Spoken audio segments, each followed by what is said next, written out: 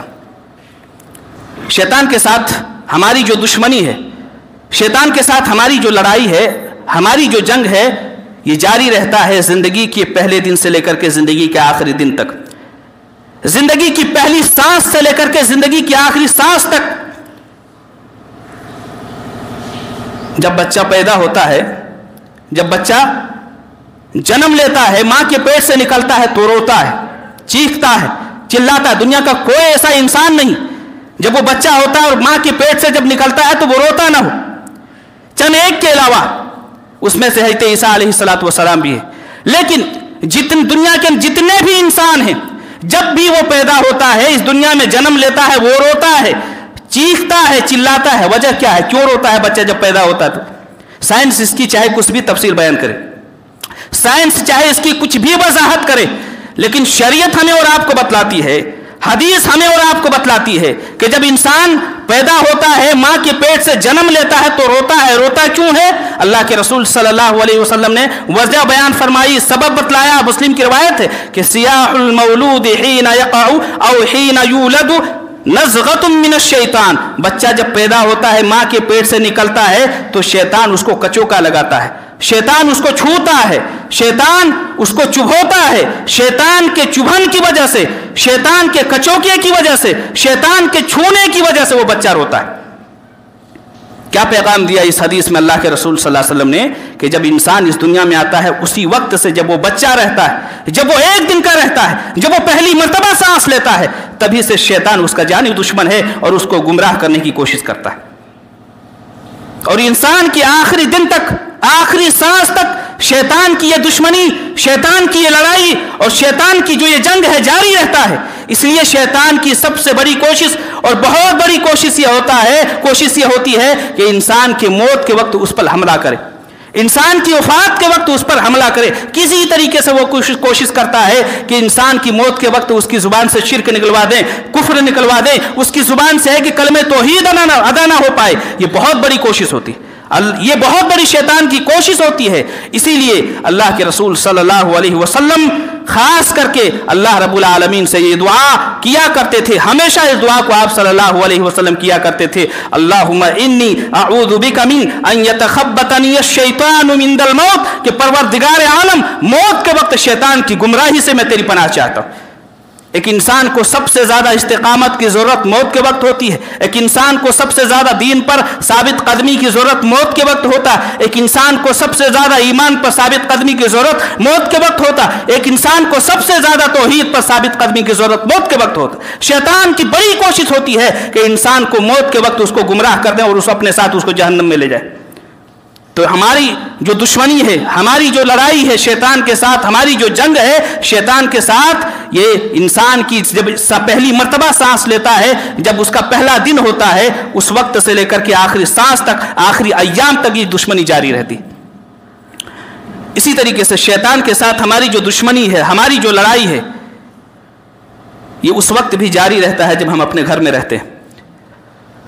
شیطان کی یہ دشمنی، شیطان کی یہ لڑائی، شیطان کے ساتھ یہ جنگ اس وقت بھی جاری رہتا ہے جب ہم اپنے بیوی بچوں کے درمیان رہتے ہیں، اپنے ماں باپ کے درمیان رہتے ہیں، اپنے بھائی بہنوں کے درمیان رہتے ہیں، اپنے دوست احباب کے درمیان رہتے ہیں، اپنے رشتہ داروں کے درمیان رہتے ہیں۔ شیطان کی اس بڑی کوشش یہ ہوتی ہے کہ جب ہم اپنے پریوار، اپنی فیملی، اپنے رشتہ داروں اور اپنے دوست احباب کے ساتھ رہیں تو ہماری زبان سے غصہ دلائے، ہماری زبان پہ غصہ دلائے، ہماری گفتگو میں غصہ دلائے، ہماری بات چیت میں غصہ دلائے۔ کوشش یہ ہوتی ہے کہ کسی طریقے سے مجھے غصہ دلائے، آپ کو غصہ دلائے, سامنے والے کو غصہ دلائے, بیوی کو غصہ دلائے, شوہر کو غصہ دلائے, دوست کو غصہ دلائے, رشتہ دار کو غصہ دلائے, اور کسی طریقے سے اس کی کوشش یہ ہوتی ہے کہ جو یہ محبت ہے محبت دشمنی میں تبدیل ہو جائے, جو یہ الفت ہے عداوت میں تبدیل ہو جائے, اور یہ جو قربتیں ہیں دوریوں میں تبدیل ہو جائے, اور رشتہ داروں کے درمیان دراریں پڑ جائے. بہت بڑی کوشش ہوتی ہے. اسی لیے اللہ رب العالمین نے مسلمانوں کو حکم دیا. سورہ اسراء کے اندر اللہ رب العالمین نے کہا وَقُلْ لِعِبَادِي يَقُولُوا الَّتِي هِيَ أَحْسَنُ إِنَّ الشَّيْطَانَ يَنزَغُ بَيْنَهُمْ, کہ اللہ کے نبی کریم صلی اللہ علیہ وسلم میرے بندوں سے آپ بتلا دیجئے, خبر کر دیجئے کہ جب بھی گفتگو کرو نرم لہجے میں گفتگو کرو, جب بھی بات کرو اچھے انداز میں بات کرو, زبان پر کنٹرول کرو, زبان کا صحیح استعمال کرو, اس لیے کہ ان الشیطان ينزغ بینہم, اسی زبان کے ذریعے سے شیطان آپس میں دشمنیاں پھیلاتا ہے, اسی زبان کے ذریعے سے میاں بیوی کے درمیان جدائی ڈالتا ہے, اسی زبان کے ذریعے سے دوست اور دوست کے درمیان پھوٹ ڈالتا ہے. اسی طریقے سے شیطان کے ساتھ ہماری جو دشمنی ہے, ہماری جو عداوت ہے, ہماری جو لڑائی ہے, اس وقت بھی جاری رہتی ہے جب ہم اللہ کے گھر میں عبادت کے لیے آتے ہیں, جب ہم اللہ کی مسجد میں نماز پڑھنے کے لیے آتے ہیں. نماز پڑھتے ہیں تب بھی شیطان کے ساتھ ہماری دشمنی جاری رہتا ہے. اسی لیے اللہ کے رسول صلی اللہ علیہ وسلم نے فرمایا کہ جب انسان نماز پڑھتا ہے تو ایک شیطان ہوتا ہے جس کا نام خنزب ہے, اس کا کام ہی ہے نمازیوں کی نماز میں خلل ڈالنا, اس کا کام ہی ہے نمازیوں میں وسوسہ ڈالنا. اس لیے جو چیز ہمیں بازار میں یاد نہیں آتا نماز میں آ جاتا ہے, جو چیز ہمیں گھر میں یاد نہیں رہتا وہ نماز میں رہتا ہے. شیطان پوری کوشش کرتا ہے ہماری نماز کو متاثر کرنے کا. کہنے کا تو ہمارا جسم مسجد میں رہتا ہے, کہنے کا تو ہمارا جسم سجدے اور رکوع میں رہتا ہے, لیکن دل کہیں اور رہتا ہے. ایک صحابی اللہ کے رسول صلی اللہ علیہ وسلم کے پاس آتے ہیں. صحابی رسول کا نام ہے حضرت عثمان بن ابی العاص الثقفی رضی اللہ عنہ, مسلم کی روایت ہے. وہ آتے ہیں اللہ کے نبی کریم صلی اللہ علیہ وسلم کے پاس شکایت لے کر کے کہ اللہ کے رسول صلی اللہ علیہ وسلم, جب میں نماز پڑھتا ہوں تو نماز کے درمیان شیطان وسوسہ دلاتا ہے, برے خیالات دیتا ہے, اور میں بھول جاتا ہوں کہ میں نے کتنا قرآن کی تلاوت کیا پڑھا کیا نہیں پڑھا. اتنا وسوسہ دلاتا ہے کہ میں بھول جاتا ہوں کہ قرآن کا کتنا حصہ پڑھا, کتنا نماز پڑھا نہیں پڑھا. اللہ کے رسول صلی اللہ علیہ وسلم نے فرمایا کہ ذاک کا شیطان یقال له خنزب فاذا احسسته فتعوذ بالله منه. اللہ کے رسول نے فرمایا کہ یہ شیطان ہے جس کا نام خنزب. جب تمہیں وسوسہ دلائے, جب تمہیں محسوس ہو کہ شیطان ہم کو وسوسہ دلا رہا ہے, فتعوذ باللہ منہ, تو نماز ہی کی حالت میں اعوذ باللہ من الشیطان الرجیم 3 مرتبہ پڑھو, اعوذ باللہ من الشیطان الرجیم پڑھو, اور 3 مرتبہ بائیں طرف تھو کر دو. نماز تو نماز, زندگی کی ایک سانس میں شیطان کے ساتھ ہماری دشمنی جاری ہے. میری اور آپ کی رگ رگ تک شیطان کی پہنچ ہے. اللہ کے رسول صلی اللہ علیہ وسلم فرماتے ہیں, بخاری و مسلم کی روایت ہے کہ ان الشیطان یجری من الانسان مجری الدم, شیطان انسان کی رگوں میں خون کی مانند چلتا ہے. جس طرح ہماری نسوں میں ہماری رگوں میں خون چلتا ہے, جہاں جہاں تک خون جاتا ہے وہاں تک شیطان کی پہنچ ہے. آپ اندازہ لگائیے کہ شیطان انسان کو کہاں تک وسوسہ دلا سکتا ہے, اور کیسے وسوسہ انسان کو دے سکتا ہے. اللہ کے رسول صلی اللہ علیہ وسلم نے مثال دے کر کے بات سمجھائی. بخاری کی روایت ہے, اللہ کے رسول صلی اللہ علیہ وسلم کہتے ہیں یاتی الشیطان احدکم فیقول من خلق کذا من خلق کذا. اللہ کے رسول فرماتے ہیں کہ شیطان تمہارے پاس آتا ہے اور وسوسہ دیتا ہے, خیالات دیتا ہے کہ فلاں چیز کو کس نے پیدا کیا, فلاں چیز کو کس نے پیدا کیا, اس کو کس نے پیدا کیا, اس کو کس نے پیدا کیا. جب تم کہو گے ان تمام چیزوں کو اللہ رب العالمین نے پیدا کیا, تو وسوسہ میں شیطان آگے, وسوسہ دلانے میں اتنا آگے نکل آتا ہے کہ شیطان پھر یہ تم سے سوال کرتا ہے فیقول من خلق اللہ او من خلق ربک. جب تم کہو گے تمام چیزوں کو اللہ نے پیدا کیا, تو شیطان کہے گا پھر اللہ کو کس نے پیدا کیا. اللہ کے رسول صلی اللہ علیہ وسلم نے کہا کہ جب شیطان یہاں تک وسوسہ دلائے تو پھر خاموش ہو جاؤ, اور اسی وقت تعوذ پڑھ لو, اسی وقت اعوذ باللہ من الشیطان الرجیم پڑھو, اور پھر 3 مرتبہ بائیں جانب تھو کر دو. صحابہ کو بھی وسوسے آتے تھے, ایسے وسوسے آتے تھے. ابو داؤد کی صحیح روایت ہے, ایک صحابی اللہ کے رسول صلی اللہ علیہ وسلم کی خدمت میں حاضر ہوتے ہیں اور کہتے ہیں کہ اللہ کے رسول صلی اللہ علیہ وسلم دین کے سلسلے میں میرے دل میں ایسے وسوسے اور ایسے برے خیالات آتے ہیں کہ اس کو زبان پر لانے سے بہتر میں سمجھتا ہوں کہ میں جل کر کے راکھ ہو جاؤں, میں جل کر کے کوئلہ ہو جاؤں. اللہ کے رسول صلی اللہ علیہ وسلم نے کہا اللہ اکبر الحمدللہ الذی رد امرہ الی الوسوسہ. اللہ کے رسول نے کہا کہ تمام تعریف اس اللہ رب العالمین کے لیے ہے کہ جس نے شیطان کے مکر کو، شیطان کی چال کو، شیطان کی فریب کو وسوسہ بنا دیا. آپ صلی اللہ علیہ وسلم نے کہا کہ بس ان وسوسوں کو اور ان برے خیالات کو زبان پہ نہیں لانا، زبان سے نہیں نکالنا. انشاءاللہ اللہ کے رسول صلی اللہ علیہ وسلم کی حدیث ہے کہ جو ذہن کے اندر، جو دل کے اندر برے وسوسے آتے ہیں اور برے خیالات آتے ہیں، اللہ رب العالمین نے اس امت محمدیہ کے وسوسوں کو معاف فرما دیا ہے، جب تک وہ بولے نہ یا جب تک کہ اس کو عمل میں لائے نہ. شیطان کے ساتھ ہماری جو جنگ ہے، ہماری جو لڑائی ہے، ہماری دشمنی ہے، اس لڑائی اور اس جنگ کا ایک بہت بڑا میدان مارکیٹ اور بازار ہے. شیطان کے ساتھ ہماری جو لڑائی ہے، اس لڑائی اور اس جنگ کا ایک بہت بڑا میدان مارکیٹ اور بازار ہے. اسی لیے مسلم کی حدیث ہے، اسامہ بن زید رضی اللہ تعالیٰ عنہ راوی حدیث ہے، وہ کہتے ہیں کہ اللہ کے رسول صلی اللہ علیہ وسلم نے فرمایا کہ تم سب سے پہلے بازار میں داخل ہونے والے مت بنو اور سب سے اخیر میں بازار سے نکلنے والے مت بنو. سب سے پہلے مارکیٹ میں ان کرنے والے مت بنو اور سب سے اخیر میں مارکیٹ سے نکلنے والے مت بنو. کیا مطلب؟ کہ جب ضرورت ہو، جب بازار کے لیے، ایسا نہیں کہ اسلام میں بازار جانا حرام ہے اور ہے کہ ناجائز ہے. شریعت حدیث کا مفہوم یہ ہے کہ جو چیز ضرورت ہے، ضرورت جب پوری ہو جائے تو فوراً گھر واپس آ جاؤ. بازار یہ مومنوں کے لیے، متقیوں کے لیے، پرہیزگار انسانوں کے لیے، تقوی شعار انسانوں کے لیے بازار یہ وقت گزاری کی جگہ نہیں میرے بھائی. اللہ کے رسول صلی اللہ علیہ وسلم نے کہا فَإِنَّهَا مَعْرَكَةُ الشَّيْطَانِ، اس لیے کہ بازار میں شیطان ڈیرے لگاتا ہے. وَيَنْصِبُ بِهَا، اور بازار میں شیطان، مارکیٹ میں شیطان ہے کہ اپنا جھنڈا گاڑ دیتا ہے. جھوٹ کہاں ہوتا ہے؟ سب سے زیادہ جھوٹ بازار میں ہوتا ہے. سب سے زیادہ ظلم بازار میں ہوتا ہے. سب سے زیادہ ناانصافی بازار میں ہوتا ہے. سب سے زیادہ دھوکہ بازار میں ہوتا ہے. سب سے زیادہ فریب بازار میں ہوتا ہے. مرد و زن کا اختلاط بازار میں ہوتا ہے. اور کتنے ایسے گناہ ہیں جو صبح سے شام تک بازار میں، صبح سے شام تک لے لو، صبح سے شام تک لمحہ لمحہ بازار میں ہوتے رہتے. اس لیے شیطان کی سب سے پسندیدہ اگر کوئی جگہ ہے، محبوب اگر کوئی جگہ ہے تو بازار ہے. اللہ کے رسول صلی اللہ علیہ وسلم نے کہا احب البقاء الی اللہ مساجدها وابغض البقاء الی اللہ اسواقها. اللہ کے نزدیک اس روئے زمین پر سب سے محبوب جگہ اگر کوئی ہے، سب سے اچھی اور سب سے پسندیدہ جگہ اگر کوئی ہے تو وہ مسجدیں ہیں، اور سب سے بری جگہ اللہ کے نزدیک اگر کوئی ہے تو وہ مارکیٹ اور بازار. تو ایک مومن کے لیے شان نہیں، ایک مومن کے لیے زیب ہی نہیں دیتا، ایک مومن اور متقی پرہیزگار انسان کو یہ زیب ہی نہیں دیتا کہ وہ بلا ضرورت مارکیٹ میں جائے اور لمبی لمبی گفتگو اور لمبے لمبے گپے لڑائے. یہ کسی مومن کے لیے زیب نہیں دیتا. بس 5 منٹ وقت لیتے ہیں کہ شیطان کے ساتھ ہماری جو دشمنی ہے، یہ بیداری ہی میں نہیں، یہ تو بیداری کی بات ہے جب ہم جاگے رہتے. شیطان کے ساتھ ہماری جو دشمنی ہے، یہ دشمنی نیند کی حالت میں بھی رہتی ہے. جب ہم سوئے رہتے ہیں، تصور کیجئے کتنا بڑا یہ دشمن ہمارا، کتنا بڑا ہے، کتنا بڑا ظالم دشمن ہے یہ ہمارا، کہ نیند کی حالت میں رہتے تب بھی شیطان کے ساتھ ہماری یہ دشمنی جاری رہتی.